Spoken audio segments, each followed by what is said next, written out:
château à vendre. Sur la route déserte où le pavé du roi, usé, cassé, disjoint par le poids du charroi, étend vers l'horizon sa ligne monotone, je cheminais, pensif, un soir de fin d'automne.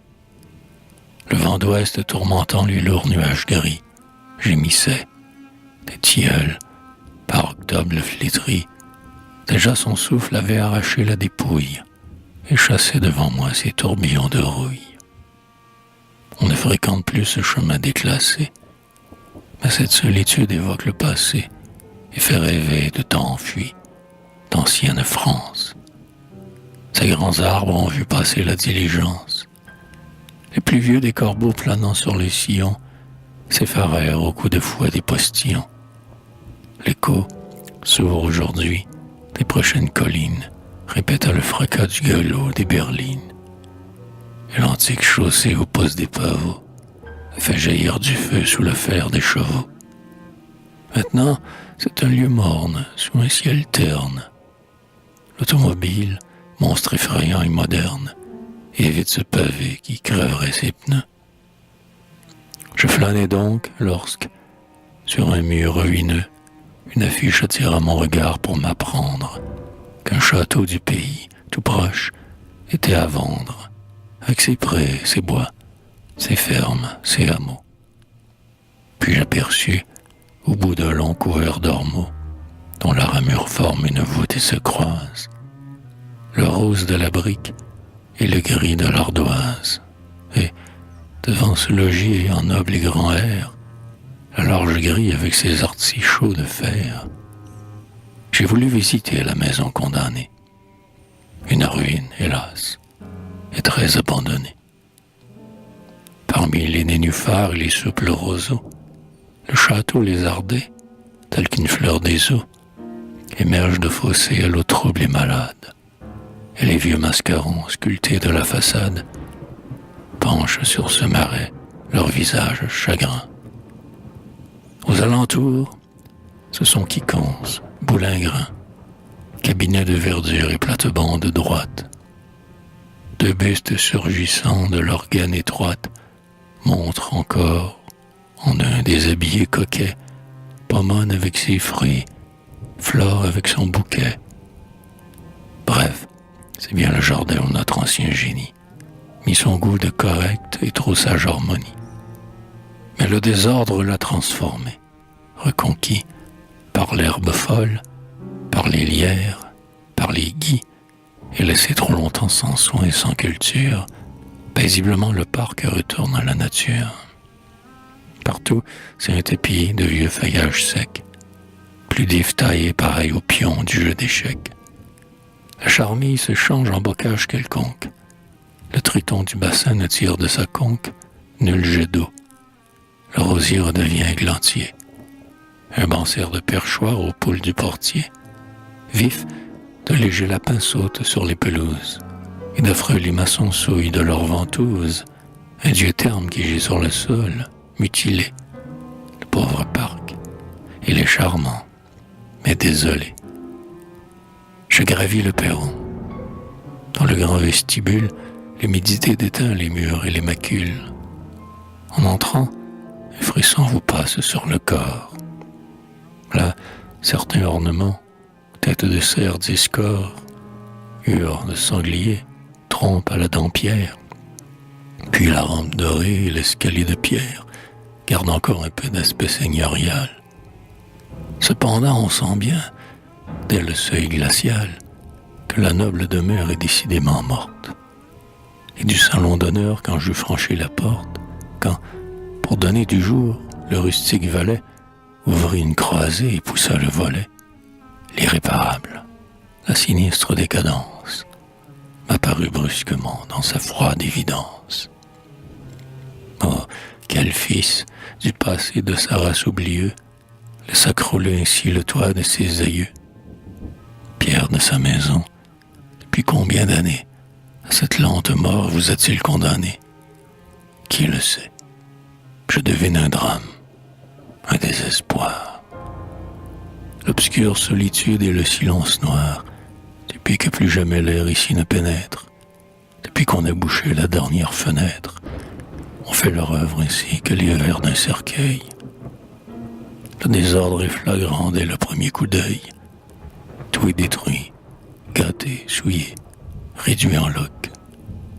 Le grand lustre, brisant toutes ses pendeloques, est tombé du plafond et, dans ce choc brutal, a jonché le parquet de fragments de cristal.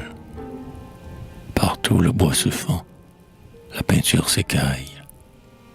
Le mobilier n'est plus qu'une ignoble antiquaille.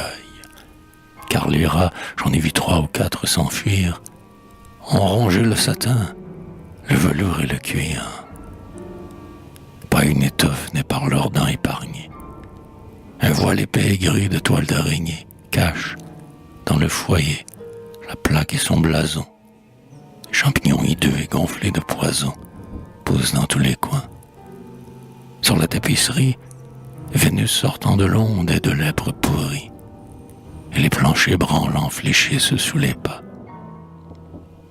Un miroir était là, fêlé du haut en bas. Je vis, dans m'obséder cette horrible agonie, un spectre, c'était moi, dans la glace ternie. Mais un détail navra mon âme jusqu'au fond. C'était tout simplement un tricot comme en font les dames des châteaux pour les pauvres familles. Un tricot traversé de 2 blanches aiguilles qui, depuis le moment du funeste abandon, était resté sur le marbre d'un guéridon où j'aurais pu tracer mon nom dans la poussière. Ouais, cet humble travail qu'une main noble et fière avait abandonné depuis cet ancien jour, affirmait tristement le départ sans retour. Et plus que ce château que, dans un temps très proche, les limousins mettront par terre à coups de pioche. Plus que ce parc sauvage où les ronds sont crus, il m'adressait l'adieu d'un monde disparu. Ô France du passé, dans ma mélancolie, alors tu me semblas pour toujours abolie, bien morte, sans laisser souvenir ni regret. Mais j'étais entouré de vivants, les portraits, noirs et fumeux dans leur bordure dédorée. Ils garnissaient les murs des salles délabrées et me troublaient de leur regard mystérieux. Et tous, dames guidant leur maintien gracieux, gentilshommes figés dans un geste de gloire, ils surgissaient du fond ténébreux de l'histoire. Voici tout d'abord, peints par Clouet ou par Bus, les ancêtres, mignons frisés, ligueurs barbus, raides dans leurs pourpoints, engoncés dans leurs fraises. Puis, non loin d'un jeune homme au feutre Louis XIII, un froid vieillard au front austère et monacal, qui sans doute a souffert du tourment de Pascal. Grave portrait signé Philippe de Champaigne. Puis, très pompeux, voici les hommes du grand règne. Près d'un prélat drapé dans un goût somptueux, une énorme perruque au repli tortueux inonde l'habit rouge et le bout de cuirasse d'un maréchal de camp au nez de grande race, tout triomphant encore des conquêtes du roi. Puis c'est un élégant vainqueur de Fontenoy. D'autres encore, enfin, dans un grand cadre, jeune, poudré de frais, charmant, un chef d'escadre qui, pour le branle-bas ayant fort galamment, dans son jabot, piqué son plus beau diamant, debout sur son château d'arrière, sourit d'aise, aux flammes des canons d'une frégate anglaise. À côté d'eux, voici les femmes d'autrefois, cette rousse aux yeux verts, sous les derniers valois, offrit, dans le drap d'or, sa superbe poitrine près de la reine en deuil, la vieille Catherine. Pour cette brune au nœud de ruban satiné, malgré les dites sur les duels, les raffinés se sont poussés leur plus subtile estocade. Autant de Mazarin, parmi les barricades, Paris a salué d'un vivat triomphal cette blonde frondeuse en habit de cheval. Et la robuste dame à la robe étoffée, portant portant la gorge haute et lourdement coiffée, en un pesant carrosse a dû suivre à grand train le roi soleil devant Namur et sur l'Orient. Puis voici les beautés d'un siècle plus frivole, qui de galanterie et de plaisir s'affole. Et l'une rêve, un doigt dans quelque livre impur, et l'autre, près d'un pan gonflant son col d'azur, par caprice païen, dont Dieu veuille l'absoudre, se fait peindre en Junon, mais en garde sa poudre.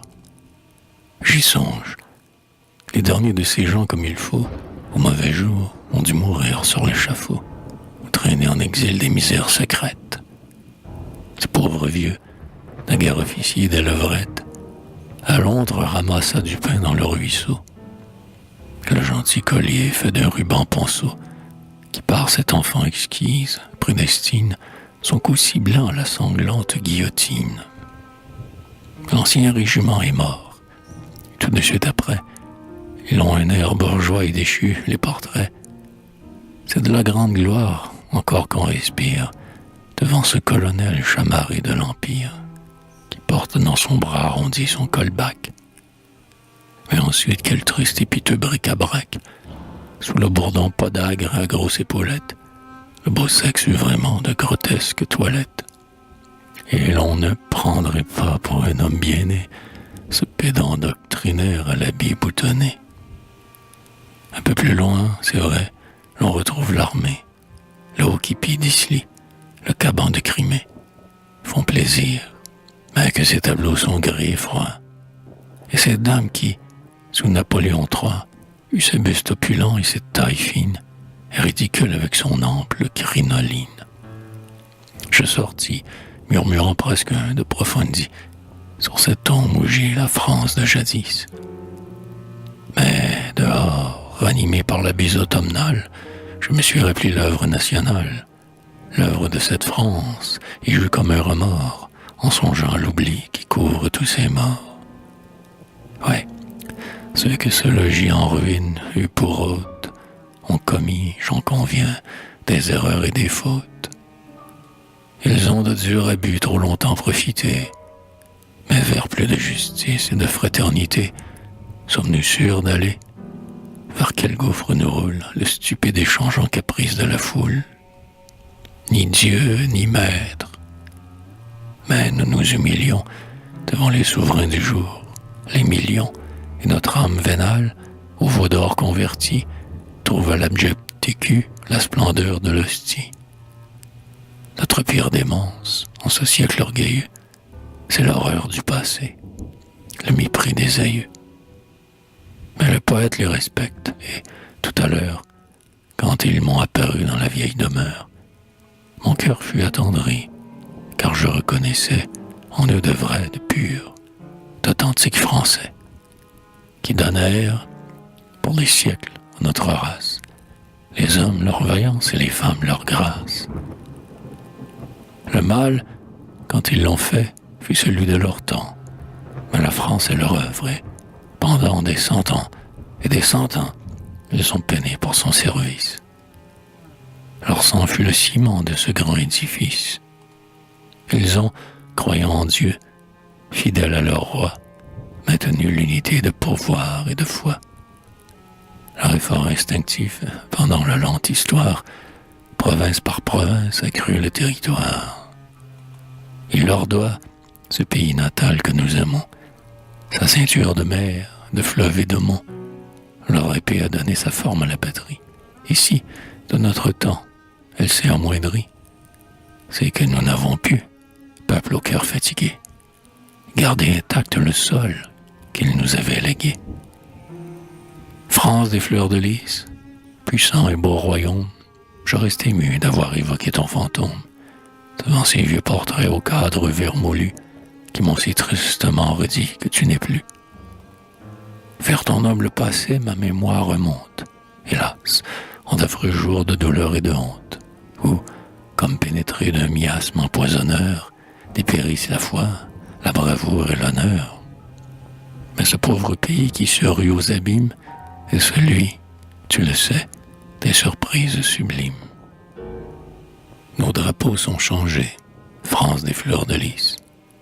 Mais puisque le nouveau nous montre dans ses plis, aux trois couleurs, lorsque le vent les développe, des mots en or prouvant qu'il fit le tour d'Europe, pour lui j'ose espérer un glorieux réveil, qu'avec l'aide de Dieu, splendide, au grand soleil, dans un ciel de victoire encore il se déploie. Alors, oh, je suis sûr que d'orgueil et de joie, France des morts, dont j'ai le regret si troublant, tu frémiras dans ton linceul, le drapeau blanc.